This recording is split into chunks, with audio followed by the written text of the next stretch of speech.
This roundabout isn't just a traffic tool, it's the result of a national crisis.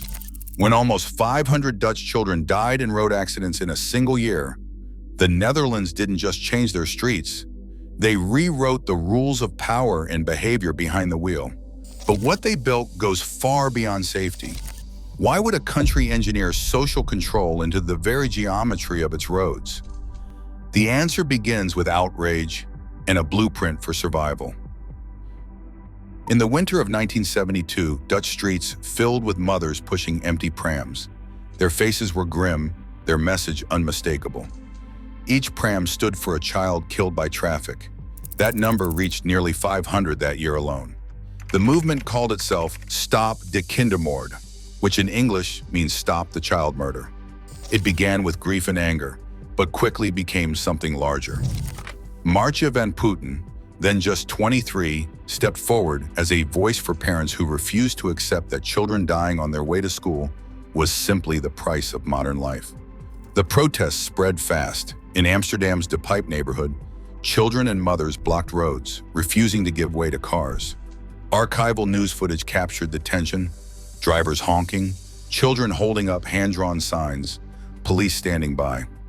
At the Rijksmuseum, thousands lay down with their bicycles, a human tableau of loss. The slogan was, "Our children are not guinea pigs for traffic experiments," and it echoed across the country. The outrage cut through politics and daily routine. Newspapers printed the names of lost children. Television news opened with images of pram marches and candlelit vigils. A historian from Fietsersbaan later described it that mothers turned grief into policy, forcing engineers to rethink roads from child first. This was not a call for better enforcement or more warning signs. It was a demand for a complete reimagining of what streets were for and who they should protect. The moral urgency left no room for half measures. Dutch society was ready to trade old habits for the hope that no parent would have to bury a child because of a traffic accident again. Dutch engineers approached the crisis with cold precision. At a standard four-way intersection, 32 paths cross, merge, or turn. Each one is a potential crash. The roundabout collapses this web into just 8 conflict points. Instead of cars and bikes weaving past each other in straight lines, everyone bends around a central island, forced to slow down and yield. Geometry does what signs and signals never could. It makes speed impossible. Entry lanes curve sharply, so even the most impatient driver can't take the roundabout at more than 30 kilometers per hour. The numbers are blunt.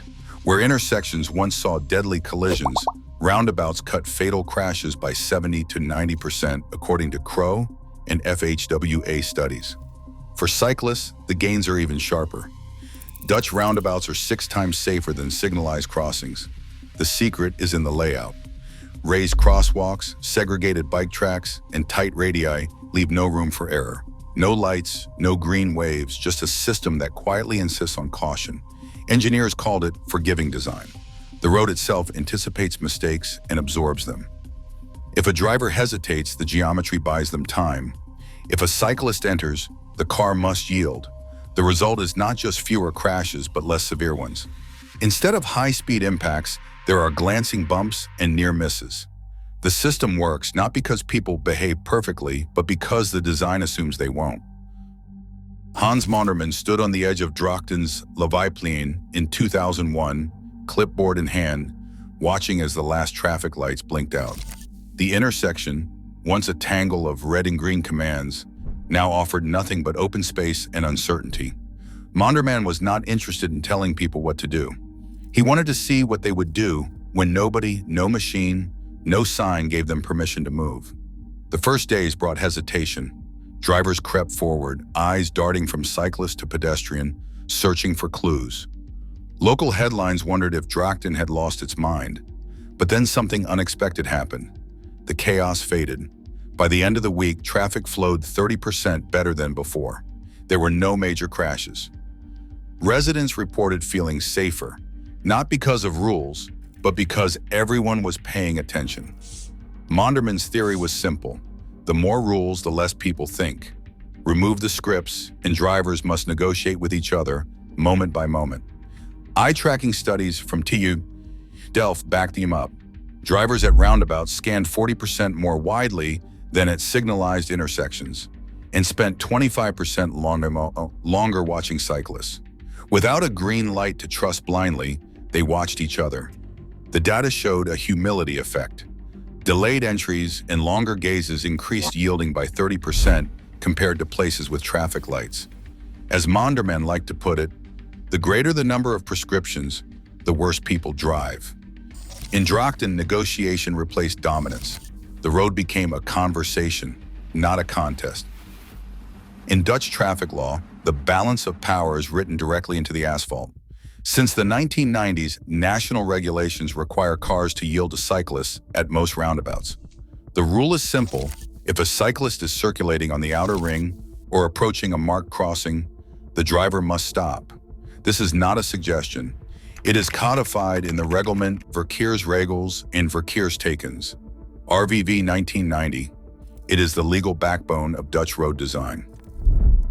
The Crow Design Manual for Bicycle Traffic, often called the Bible of Dutch cycling, spells out how this works in practice.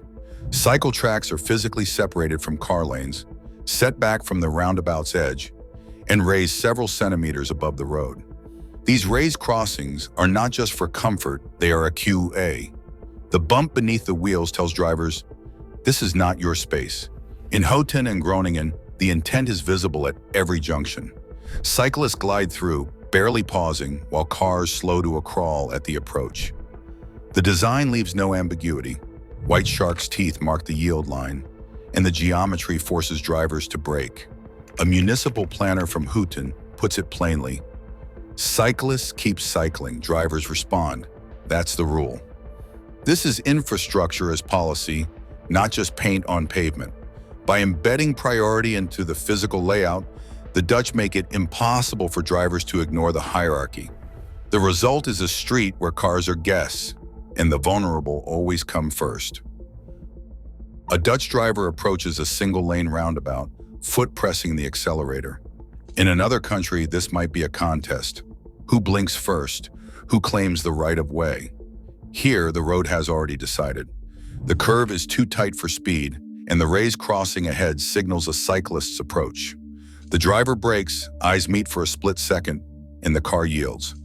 The moment passes, unremarkable but enforced by geometry, not by law or threat of a fine. Insurance companies took notice.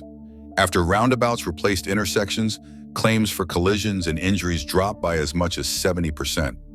There was no need for more patrol cars or cameras. The inconvenience of the layout did the work. Every attempt at dominance is quietly absorbed by the design, turning aggression into patience. The rules are silent, but the message is clear. Humility is mandatory. Attempts to copy the Dutch roundabout model often run into trouble. In Clearwater, Florida, engineers installed a multi-lane roundabout in 2005, hoping for the same safety gains. But the design skipped key elements. There were no segregated bike tracks, no clear yield rules, and drivers expected traffic lights, not negotiation. Within 2 years, sideswipe crashes rose by nearly 20%. The city eventually added signals back in, admitting the retrofit had failed. Denmark faced its own setback. Planners tried on-road cycle lanes within roundabouts, putting cyclists right in drivers' blind spots. Official evaluations showed an increase in cyclist injuries, especially from right-turning trucks. 3 patterns repeat: copying the geometry but not the culture. Skipping segregation for cyclists. Assuming drivers will yield without changing the rules. As one British planner put it, we copied the curves but not the context. The Dutch model is more than a shape, it is a system. Every Dutch roundabout still enforces a quiet rule. Power is shared, not seized. As cities worldwide face rising traffic deaths and culture clashes, the question is not how to copy the design. It is whether we are willing to redesign how we behave. The road in the end reflects us.